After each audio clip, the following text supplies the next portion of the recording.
আহা, কেমনে বললে বুঝতাম। কেউ কারোর জন্য আটকাইবে না বাপ।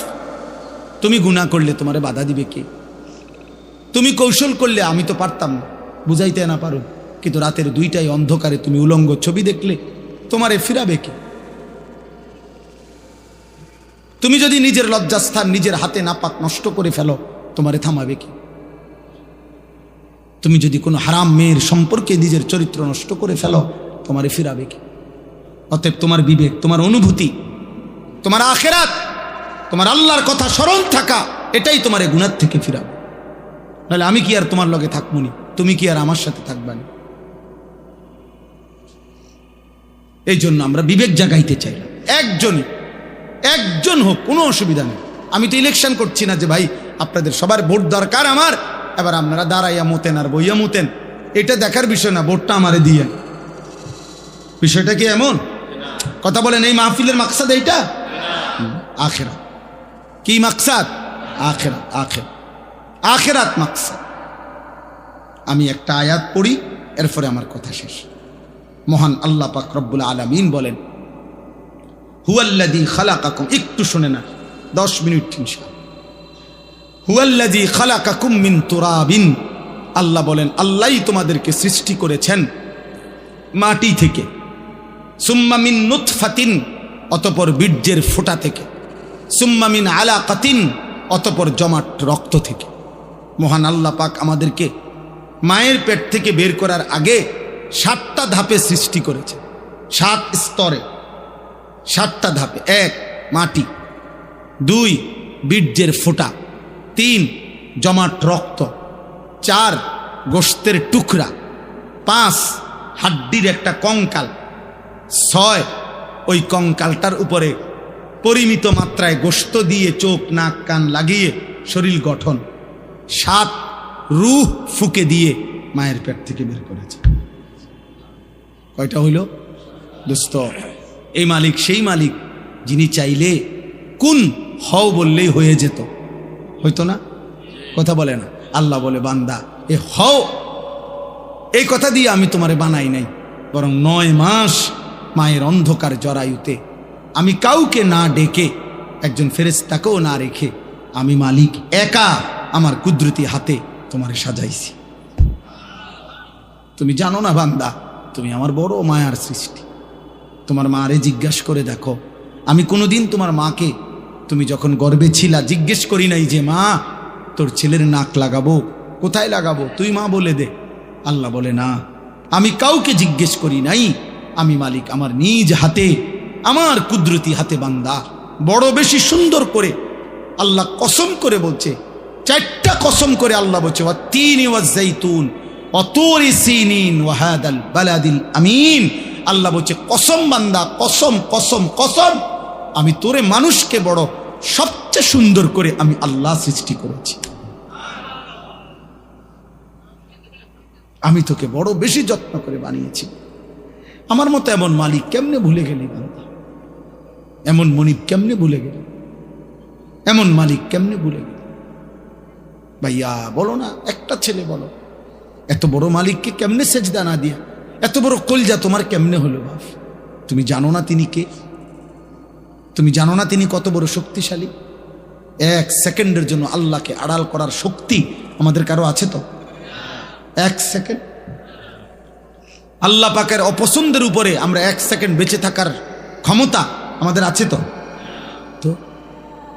তাহলে আল্লাহ তাআলা বলেন, এই এক কথা মনে করাইছেন যে বান্দা ধীরে ধীরে ধাপে ধাপে আমি তোমাকে সৃষ্টি করেছি, তুমি আমারে ভুলো না, তুমি আমার বড় বেশি যত্নের সৃষ্টি, তোমারে আমি অনেক আদর করে বানিয়েছি, অনেক বেশি আদর করে বানিয়েছি। ফি আইয়ি সূরাতিম মা শাআ রাক্কাবা, আমি নিজ হাতে তোমার চেহারার আকৃতি দিয়েছি। এই লোকটা কালো কেন? আল্লাহ বলেন আমি চেয়েছি। এ সাদা কেন? আমি চেয়েছি, আমি চেয়েছি। এরে বাংলাদেশে সৃষ্টি দিলাম কেন? ও আরব দেশে কেন? আমার ইচ্ছা হয়েছে। কার ইচ্ছা? আল্লাহ বলেন আমার ইচ্ছায় তোমরা আমি সাজিয়েছি। চেহারা দেখলেই বোঝা যায় চেহারাটা কালো হয়ে আছে। আহা, গুনাহ তোমাদের চেহারা কালো করে ফেলছে। চেহারায় কোনো রসকস দয়া মায়া নাই। চুল চেহারার মধ্যে মুসলমানের কোনো চিহ্ন নাই, সারাদিনের চলাফেরার মধ্যে ঈমান আমলের কোনো নমুনা নাই। একটা বারও পেশাব করে টয়লেট পেপারও ব্যবহার করো না, পানিও ব্যবহার করো না। আহা, এটা কোনো আখলাক? তুমি কোনোদিন কুত্তা দেখো নাই? তুমি রাস্তার কুত্তা দেখো না?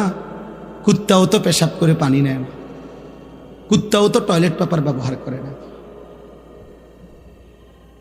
তুমি দেখো না আব্বা, মাঝে মাঝে সবচেয়ে উত্তম হয় ওই কুকুরের সাথে একটা সেলফি উঠাইয়া দুজন একসাথে দিলে ভালো। হ্যাঁ হ্যাঁ, ভালো হবে, সুন্দর দেখাবে, মানাবে ভালো, যে দেখেন আমরা দুইজন একই আচরণ, ও পেশাব করে পানি নেয় না, আমিও নেই। লজ্জা থাকলে মুসলমান হও, লজ্জা থাকলে মোমেন হও, লজ্জা থাকলে মুহাম্মদ আরবি সাল্লাল্লাহু আলাইহি সাল্লামের সুন্নাত অনুসরণ, ইসলাম মানো, দ্বীন মানো। আমি আবারও বলছি, ছেলেরা, বাবারা, আপনাদেরকেও বলি, যাদের স্ত্রী সন্তান ছেলে মেয়ে হারাম গুনার মধ্যে লিপ্ত, নামাজ নাই, সাজদা নাই, যার ঘরে বাপ মা জীবিত অথচ 16 বছরের ছেলে, 18 বছরের ছেলে, স্ত্রী কন্যা এক ওয়াক্ত নামাজ পড়ে না, 365 দিন কোনোদিন ফজরের নামাজ পড়ে না, ওই বাবা ব্যর্থ, ওই মা ব্যর্থ, ব্যর্থ, ব্যর্থ, ব্যর্থ।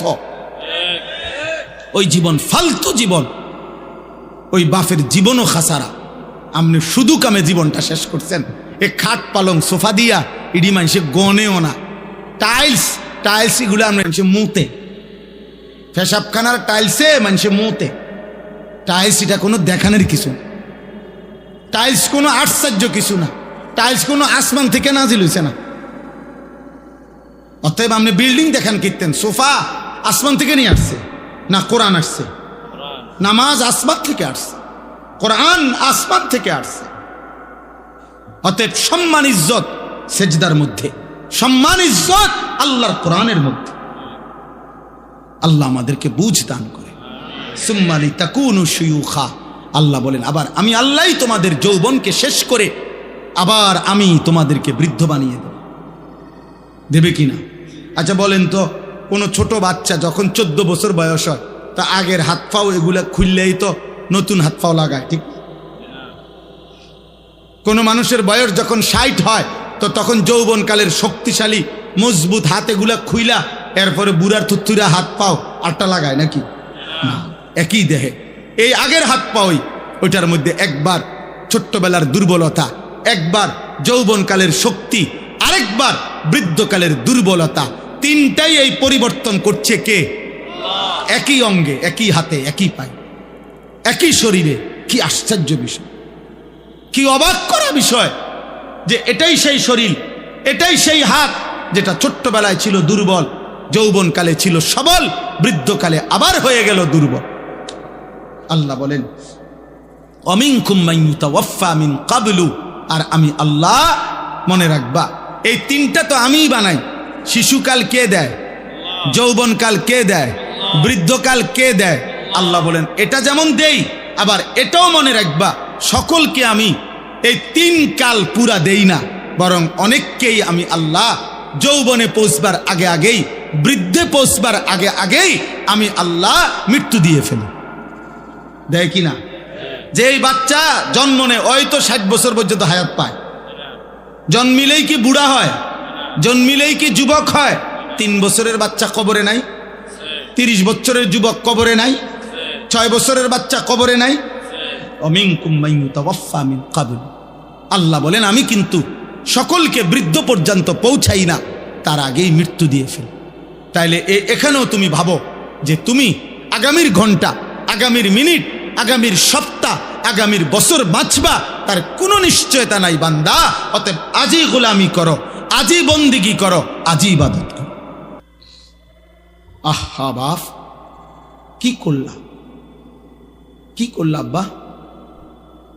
এ কেমন জীবন বানাইলা তোমরা? তোমাদের অগণিত বেনামাজি ছেলের চেহারা দেখে বোঝা যাচ্ছে কতদিন হয় নামাজ পড়ো না, তুমি জানো না। আহা, 365 দিনে খোদার 1 বছরে কোনো দিন ফজরের নামাজ পড়লা না। মুসলমান এত নিকৃষ্ট হয়? নবী সাল্লাল্লাহু আলাইহি সাল্লাম বলছে যে ফজরের নামাজ পড়ে না সে মুনাফিক। খোদার কসম, নবী বলছে মুনাফিক, ও মুনাফিক, ও মুনাফিক। নবীজি বলছে লোকটা মুমিন না বেঈমান, কাফের, পার্থক্য করার চিহ্ন হইল নামাজ। আগা কাটা না, আগা কাটা দিয়া মুসলমান আর অমুসলমান নির্বাচিত হয় না। কথা বোঝেন নাই আমি? যদি বলে না আগা কাটছে এই কারণে আবার অমুসলমান হয়েছে, তো তাহলে 6 বছরের বাচ্চা অমুসলমান, 4 বছরের বাচ্চা যাতে ওনা আগা কাটে নাই তে অমুসলমান, তো তাইলে হেইতে মুসলমান হইব কেমনে? তাহলে কথা বোঝেন নাই? আমরা দিয়ে কয় যে আগা কাটলে কয় মুসলমানই করাইছে, মুসলমানই আবার করায় কেমনে? মুসলমান বুঝি এটা করাই না জিনিস, মুসলমান তো হয় না, পরিচয় না। তো তাহলে যদি এখন 7 বছর বয়সে 8 বছর বয়সে তারা যদি খতনা করায়, এখন যদি সে মুসলমান হয় তো আগে কি আছিল? ও মুসলমান। কথা বলেন না? আগে মুসলমান থাকলে তো অন কি মুসলমান হয়েছে আবার? বলেন, আপনি যুক্তিতে বলেন, ইনসাফে বলেন, আগে কিটা ছিল? তাই জন্মের পরে বাচ্চা মুসলমান না? ছোট্ট কোলের বাচ্চা মুসলমান না? তাহলে তারা আজান দিল কেন? তার কানে একামত দিল কেন? তারে হুজুর আইনা দোয়া করাইলো কেন? তার জন্য মুসলিম নাম রাখলো কেন? তার আকিকা করাইলো কেন?